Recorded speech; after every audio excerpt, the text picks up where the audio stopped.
Join us today for an action-packed episode of Locked On Fantasy Baseball, where we review the 2023 season for the New York Mets.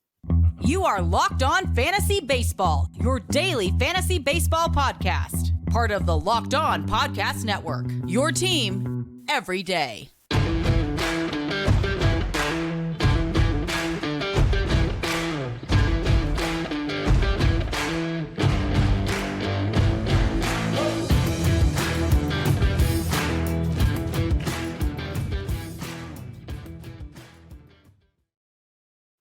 Hello, fantasy baseball fanatics, and welcome to the Locked On Fantasy Baseball podcast, brought to you by the Locked On Sports Network, your team every day.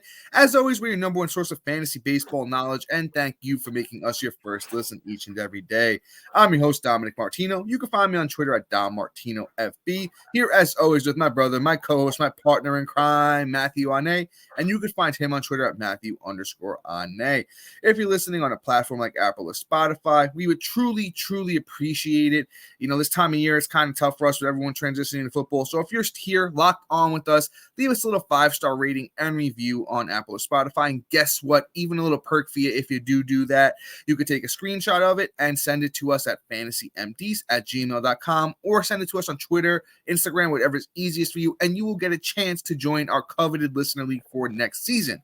Also, if you're watching on YouTube and you haven't already, hit that little bell below. It subscribes to the channel, also gives you a notification every time we drop a new episode.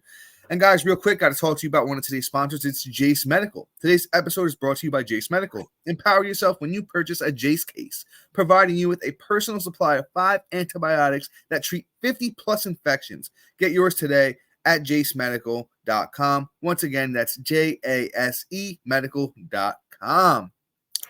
All right, Matt, I think let's just dive right into it, brother. Let's talk about those New York Mets and the 2023 season for them. And where are we starting, brother? We start off with Mr. Pete Alonso. Obviously, he had a fantastic year outside of batting average. So that was the only category I think that left me really desiring more.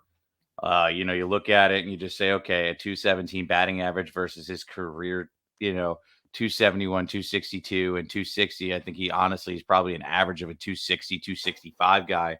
You can be pretty happy with that, especially with the home run numbers, the Ribby numbers. And you would hope that the run numbers start coming up as that team can get a little bit better.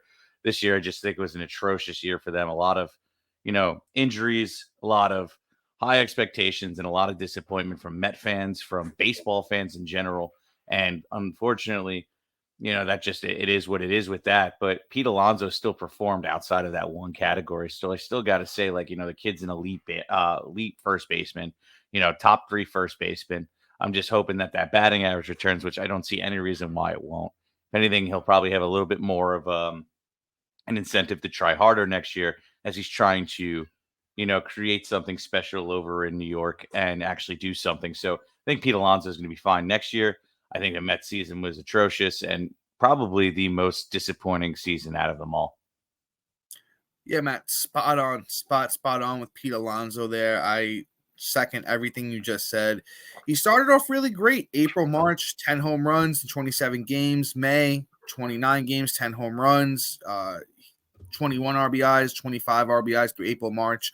The batting average just really, I can't explain why it was really bad this year. I know in June at one point he was out with that sprained wrist, bone bruise situation, so that held him out for a while. Sometimes that saps a little power. It didn't really sap much of Pete's power, but it took away from that batting average, where he normally lays. But Matt, spot on there. I don't really have too much else to add besides I have Alonso as my number 5 first baseman going into next year. I wouldn't be surprised if he finished as a top 3 first baseman next year. Probably going to get a little bit more value on him this year. Last year was a second round type pick. This year probably falls more into that 3rd, 4th round. So I think there will be some value had drafting Pete Alonso this year. Let's move on though. Let's talk about this next guy because Matt, you did a fantastic job there. Let's talk about Francisco Lindor. Francisco Lindor actually had a sneaky good year. He's starting to get used to playing in New York. I know that first year he only hit 230 and he didn't really do too much. But you know what? A really strong age 29 season for Lindor. 160 games, 602 at-bats, 108 runs, 33 doubles, 2 triples, 31 homers, 98 RBIs, 31 steals, and a 254 batting average. So Lindor is very, very, productive with that 30-30 season. Honestly, going into next year, I see him probably as number 7 or 8 shortstop for me. The big battle is him or Elly De La Cruz. Who do you take next year? Elly has all the upside in the world, or do you play it safe and you go with a guy like Lindor that 30-30s on the board with 100+ runs and 100 close to 100 RBIs? Honestly, that's when I'm going to have to really, lock in on and just make that decision. Matt, maybe have a little more clarity for myself and everybody else, because Lindor, very, very strong year. Who do you got, Lindor or Elly? I'm probably going to go Elly. I'm not even going to lie. I like Lindor. Lindor's always just been consistent. There's no reason not to love Lindor, and you'll probably get him cheaper than you'll pay for Elly. So, I mean, quite honestly, it's just a matter of who you want to place a bet on and who you want to spend it on, because I probably can take a guess and say there'll probably be about like a 2 or 3 round difference in price during draft season. So that is really just something we're going to have to factor in and keep a close watch on to see if Elly creeps up to the point where he's going to be almost undraftable for me, because, I want to see him actually do it for a full season. And quite honestly, he didn't even do it for me in a half season. He showed potential, but he needs to do it. But I have a feeling the hype is going to go too far in the redraft leagues, where I think Lindor is going to be more of the value that, the devil, the guy that's just been Mr. Consistent for the last couple of years. So I feel like Lindor is probably going to be the better value come draft day, and the guy you'll probably end up drafting once the hype goes too far with Elly De La Cruz. Well, let's move on. Let's talk about a catcher here. Let's talk about Francisco Alvarez. He played almost a full year in the bigs, but didn't have everyday playing time, which is fine that he's a catcher. He ended up at like 382 at bats. He played about 123 games, so not a full 160 season, but I mean, hey, is what it is. But he had some nice stats and then some things that, left me, hoping that he can kind of correct in the new year. Let's just read off his stats here with 382 at bats, 51 runs, 12 doubles, 25 bombs, 63 ribs. Strikeout numbers were atrocious. 34 walks to 110 strikeouts and batted 209 on the year. Now, that's really just not in his profile, funny enough. So you look at his, minor league career, right? In 2022, he had 70 walks to 123 strikeouts and had a batting average of 260. That's actually really not bad. And then even in 2021, he had 55 walks to 89 strikeouts. Again, really not that bad.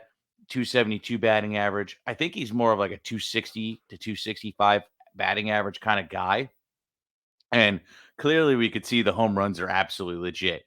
His career high in 2022 at 27 in the minors, he already had 25 in the bigs with 20, 30 less at bats. And if he could get a 500 at bat season where he earns every day playing time, and finds a way to get him a cheat code where they start factoring him in and putting him in DH, I think Alvarez can be incredibly, incredibly valuable. And you're not going to have to pay much for him. I think a lot of people were expecting a lot more from him, and which is going to make him fall in drafts.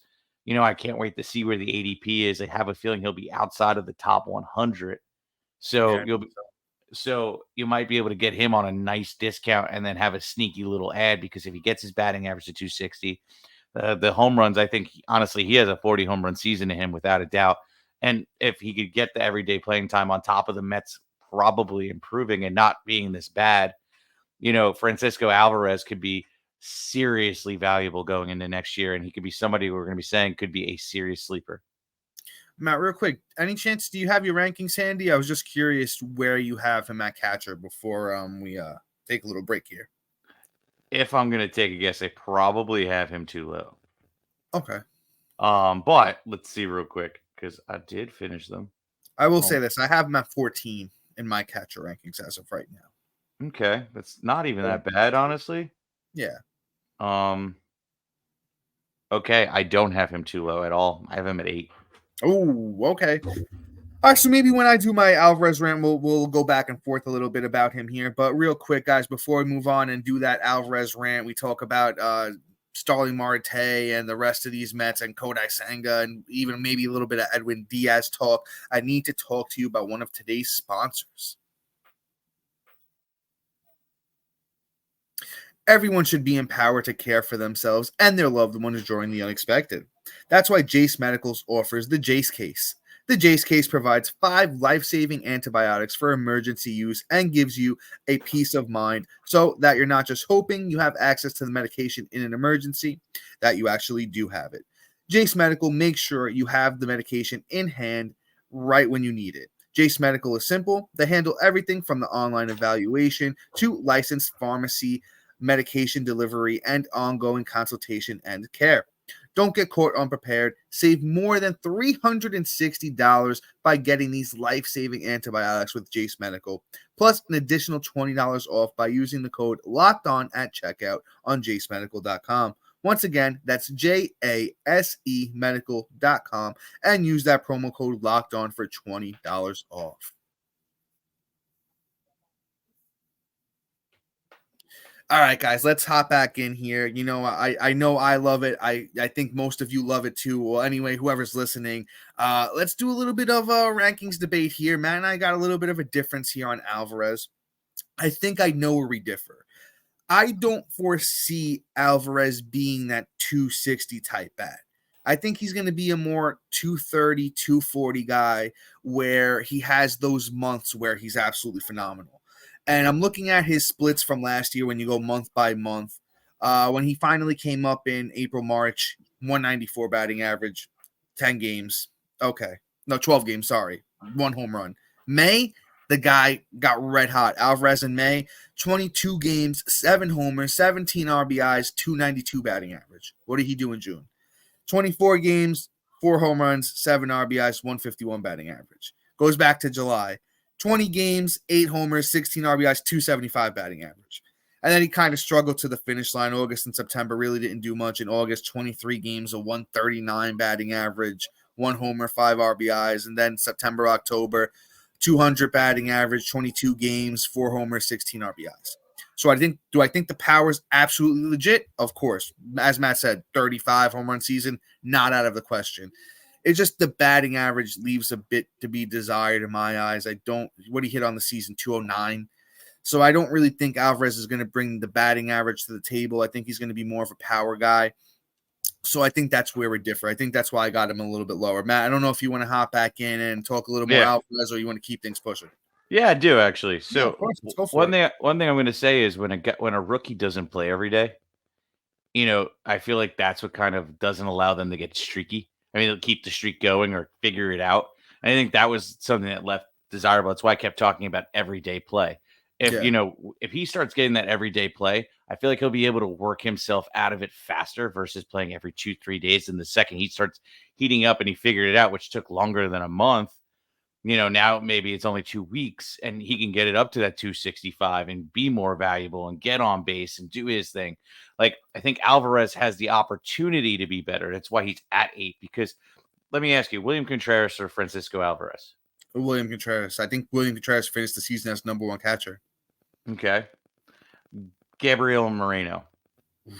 Let me see that. I probably have them pretty close. Depends on, I will say this. It depends on who fit. You want to laugh, Matt? I have Moreno at 13 and Alvarez at 14. Okay. So Salvador Perez. Oh, easy. That's Salvador Perez. I have him way higher than Alvarez. I have him higher than him. Mitch Garver. Oh, Mitch Garver, hands down. Hands down, Mitch Garver all day. Mitch Garver is hitting 3 in the playoffs for the Rangers. He's doing good this year, but I don't see it happening next year. Monster. Yeah, all right. Well, maybe I have to move him down. No, hey, listen, don't let me. My whole thing is that I know 21 years old, young guy, but when he did hit for any batting average, it was in lower ends of the minors. If you even look, I know it's only 4 games in the minors in 2023, but 250 batting average, the 272 and the 300 batting average came in rookie ball and it came in single A. I wish I could see the breakdown between how he hit in AAA and AA in 2022, but that 260 batting average, then, I'm going to assume most of it came in AA. But I don't think he's going to be a great batting average. I think the power and the counting stats is where you're really going to make your mark with the Francisco Alvarez. So you're going to get good runs. You're going to get way plus home runs. The RBI should be plus as well. He doesn't really steal bases. and he's going to hurt you in batting average. So I definitely think he's going to be good. If you've built a team with very good batting average guys at the top, yeah, go out and get Francisco Alvarez as your catcher, and vice versa. Though with Gabriel Moreno talk is Moreno's a great batting average guy, not a lot of power. So if you have a team that has a lot of sluggers that aren't going to hit for a big great batting average, you go get the Gabriel Moreno to balance everything out. That's what fantasy really comes down to, is just balancing out your team to try and make sure you have a little bit of everything. At least that's how I always play it. But that's a lot of Francisco Alvarez talk. Let's move on to this next guy. Let's talk about somebody who had a very disappointing season. Let's talk about Starling Marte. Starling Marte, I think, was top 20 outfielder last year, if not top 25 outfielder last year, and by most people. He's coming off that dual grind surgery. We kind of should have foreseen it coming, that, a 34-year-old coming off dual grind surgery was going to lose some speed. I know Matt kind of was a bit lower on him than I was. I actually took Marte in way too many leagues. The sprint speed is down for Marte. Going into next year, not somebody I'm going to be super, super high on. Maybe if he falls late enough and you can get him as like a utility bat, I'll bite it, and I'll bite the bullet, and I'll hop back in, because I think the batting average is going to be decent. I think he gets back to closer to his career 287 mark. I still think he'll be able to steal some bases. I don't think there's going to be much power. The runs might be all right depending on where he hits in that Mets lineup, but it's just going to be really tough with Starling Marte, age 35-year-old season. Let's check where I have him ranked real quick. Going into next season, I know I buried him a bit. 42 for me for Starling Marte next year. So once again, not really taking him as much more than an outfielder 3 utility type bat for Starling Marte. I'm actually surprised in that ranking. I actually have him higher. I'm surprised how the turntables have turned. Yeah, I have him at 34. Ooh, all right. So I feel like last year he just was overvalued, and I didn't want to draft him based off his draft price. But if he would have fell in this range, I would have felt more comfortable, even though it still would have been the wrong choice. I'm just talking about how my draft state of mind was at the time. So, you kind of got to treat Starling Marte at that point. If I get him in the 30s, mid-30s to closer to 40, I'm happy with that. Him as a 3 with his upside of what he could be, especially in this lineup that I think, again, is going to, this season is an outlier year. And then all taking a step forward, I feel will actually just be better as a whole. And Marte should benefit from that. Because as you go through these names, there's not really somebody that's like, okay, as a collective group, they're all terrible. Because that's definitely not the case. They should have been a lot better than what they were. Just a random year with a lot of stuff that kind of explains why they all weren't in it. With the loss of of Scherzer, with the loss of Verlander within the trade deadline and guys getting hurt. Technically did lose DeGrom to Texas too, so you're losing the best pitcher in baseball. Yeah, so with all that, but with all that going on, and you're pretty much your 2 best pitchers getting hurt really deflates you as a team, and I could kind of just see how they could just be deflated. So it is what it is. But let's talk about somebody completely irrelevant, in my opinion. But but we'll talk about him, I guess. It's Jeff McNeil. I say that because I'm really just not a fan of him in fantasy baseball. He's a great player. Do not get me wrong. He's a really good baseball player, right? I just don't think that he is this guy that everybody really wants. That always says in every fantasy circle there, he gets the guys that are really analytically heavy. They give them an analytical Woody. And that's just not me.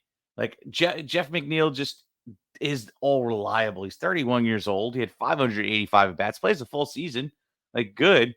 75 runs, 25 doubles, 4 triples, 10 bombs, 55 ribs, 10 stolen bases, and bats 270. Those are nice real baseball player numbers. But for fantasy, what's the outlier? What's the only thing?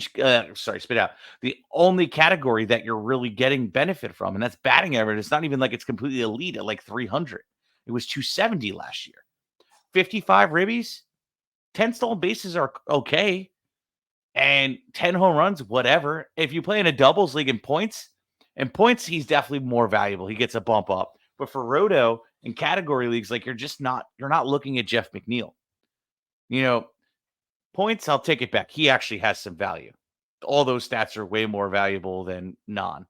But in terms of like a roto and 5x5 head to head, Jeff McNeil just isn't going to do it for you.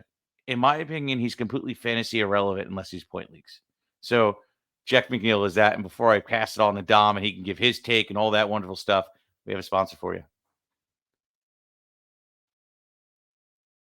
October baseball is back, and you can make your postseason debut with FanDuel, America's #1 sportsbook. Join FanDuel today, and you'll get started today, and you'll get $200 in bonus bets guaranteed when you place your first $5 bet. Just visit FanDuel.com/lockedon to create a new account. Then you can bet from get in on the action and bet from everything from first pitch until final out. Bet on everything from strikeouts, home runs, and you'll be able to get the win and get the game. And if you don't want to wait until the whole game to get the W, predict what will happen in the next at bat or quick bet with your quick bets. So head to FanDuel.com/lockedon right now. Step up to the plate this postseason with $200 in bonus bets guaranteed. Make every moment more of FanDuel, official sports betting partner of the Major League Baseball.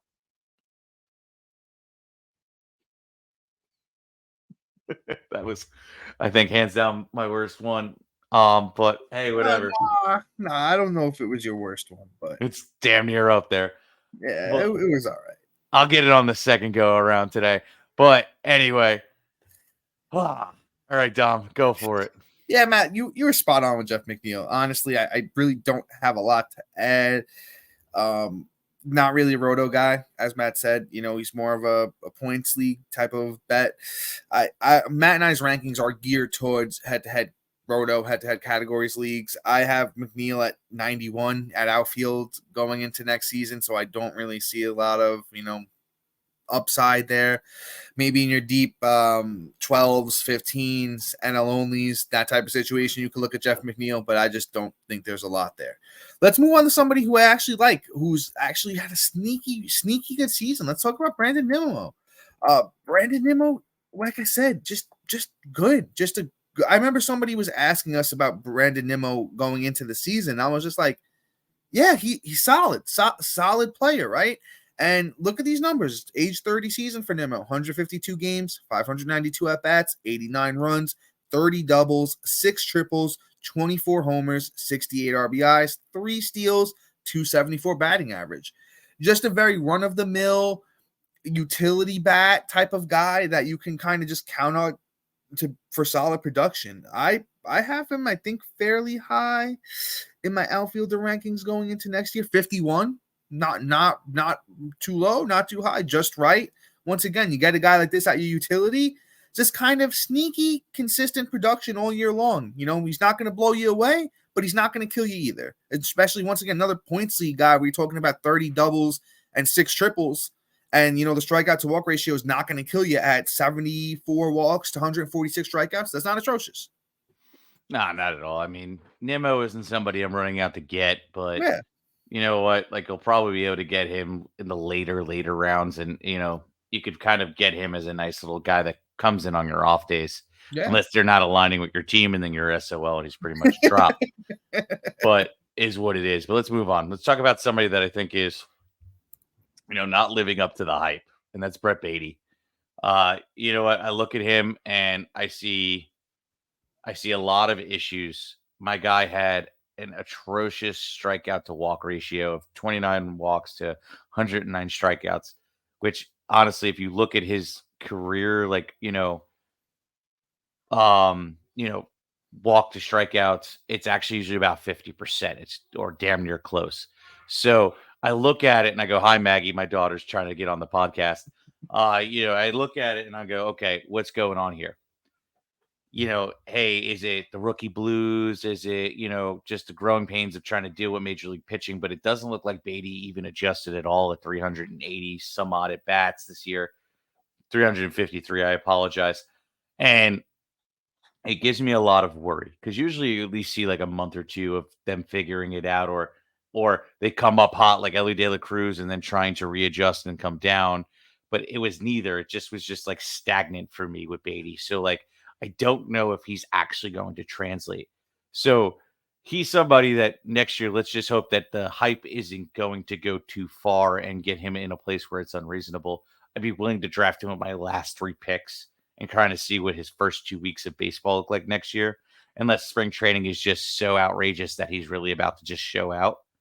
Because I mean, you look at his minor league stats, and he probably should have some value with, in 2022, for instance, 362 at bats, 76 runs, 22 doubles, 19 bombs, 60 rips, 2 stolen bases, batting 315. Like he's done it in the minors, but it is a significant difference going from the minors to the bigs and getting in the show. So Beatty is somebody that, again, could be somebody that you're overdrafting and overpaying for the name, and that he ends up just being a bust and one of those rookies that just don't translate or become a very average baseball player. Like I said, can be somebody that's Mr. Irrelevant for fantasy baseball, but a good baseball player. So Beatty, I'm a little worried about for next year. Beatty's a tough case, man. I have Beatty at 36 at my third baseman going into next year. Unless he has a big spring training, I don't really see anybody overdrafting him at this point. Once again, that big spring training from a young guy is always something that moves them up the boards, but I just don't see it for Beatty.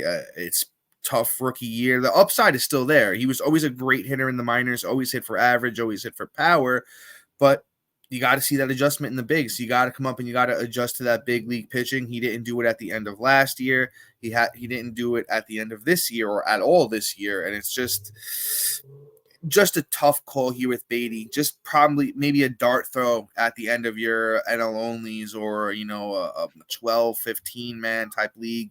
But otherwise, it's going to be real tough. I don't see myself drafting a lot of Beatty next season.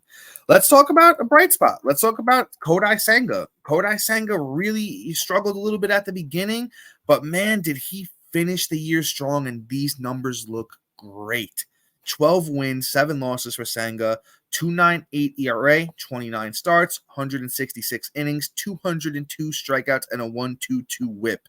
I mean, I love the outlook for Senga next year. Another year pitching with this ball, because the ball is different over in the Korean League. He's just gonna the rules. Once he got this down pat, I really don't see a reason why he can't be a top 20 starting pitcher for next season, and I have him exactly at 20 for next year. Kodai Senga, honestly, going to be a great SP2 if you can get him there, which I think we'll be able to. Just reliable, man. The stuff is good. That ghost fork pitch is absolutely unhittable. He's got a good fastball too. I mean, I don't see what's not to like here about Senga. I honestly think this is a guy that's going to get a lot of hype under him going into next season. Just once again, I just think another year into this in MLB for Senga is going to make him only better. I really don't have anything but good things to say about him, especially the way he finished the season. His last start was 7 innings, 1 earned, 12 strikeouts, only 2 walks. His start, not before that, his third to last start against Arizona, 6 innings, no earned, only 2 walks, 10 strikeouts. Against Miami, 5 innings, 3 walks, 8 strikeouts, 2 earned runs. Just Senga's going to be great for fantasy next year. Yeah, no, I like Senga a lot. It's actually, I'm still in the middle of doing my pitcher ranking, so I'm not exactly sure what his final landing spot is, but he's going to be a top 25 pitcher for me this year. It's looking that way. Has to be. Yeah, I don't know if I'm going to anoint him above 20. It's one of those things where, like, he has a lot of upside for me, but at the same time, it's like I need to see it again, and I need to see it happen more consistently across the year. Because if you remember too, it wasn't all bright spots. Like the beginning of the season was a little slow, but it's understandable. And then he was phenomenal, and then league kind of figured it out. But then again, then he adjusted. So these are all positive strides for me with him. But at the end of the day, I just look at him and I go, okay, can I trust him to do it and be almost my 2? And that's where I'm kind of on the finicky aspect of, do I trust it, or do I let him just go be a landmine, or rather see him blow up on somebody else's team than my number 2 and has a doo-doo season. But let's talk about this next guy. Let's talk about Edwin Diaz real quick. Probably, when healthy, the best closer in baseball. Knee injury during the, I guess, the Puerto Rico celebration. Yeah, he ruptured his patella tendon in his right knee. Right. And Celebrating. so it was interesting because they were saying that he might pitch this season, and it didn't happen because it was just too risky for him. The So, Mets didn't need him to pitch. I yeah, guarantee if they were making a playoff push, he would have pitched because he right, got pretty close towards the end there. right. And it's not like it's an ACL. I don't know too much about patellas, but I can't see them being as extreme as an ACL because there's a lot more that comes into play with that. And it's not like he's running either all that much. I mean, yes, he has to field, but it's not that. So I see Edwin Diaz being fine for next year. He may be a little rusty and start off slow, but so if he won't have his sub 2 ERA this year, but he'll have everything else for you and still sub 3 ERA without a doubt. Edwin Diaz is going to be the number one closer for me next year. Really? Wow. I mean, I have him at 4. It's only behind Felix Bautista, Hader, and Devin Williams, but that's just because I don't. You're I don't not want to scared? get. You're not scared of Batista probably getting TJ next year at some point, probably early? We'll see. I mean, he's another guy who I forgot. I didn't watch any of the Orioles playoff games yet, but I don't know if he's back or he's on his way back at this point. But I'm sure he'll be back pretty soon because I know he was working on it. But I think I got to see Edwin Diaz in spring training, just see how he looks and all that fun stuff. But if he looks like his old self, there's no reason that he can't be the top closer in all of baseball. But guys, that's all for today. Please be sure to like, subscribe, comment, rate, and review. Also, thank you for making Locked On Fantasy Baseball your first listen each and every day. Look out for a new episode tomorrow where we talk about those Los Angeles Angels. But until then, see ya. Peace.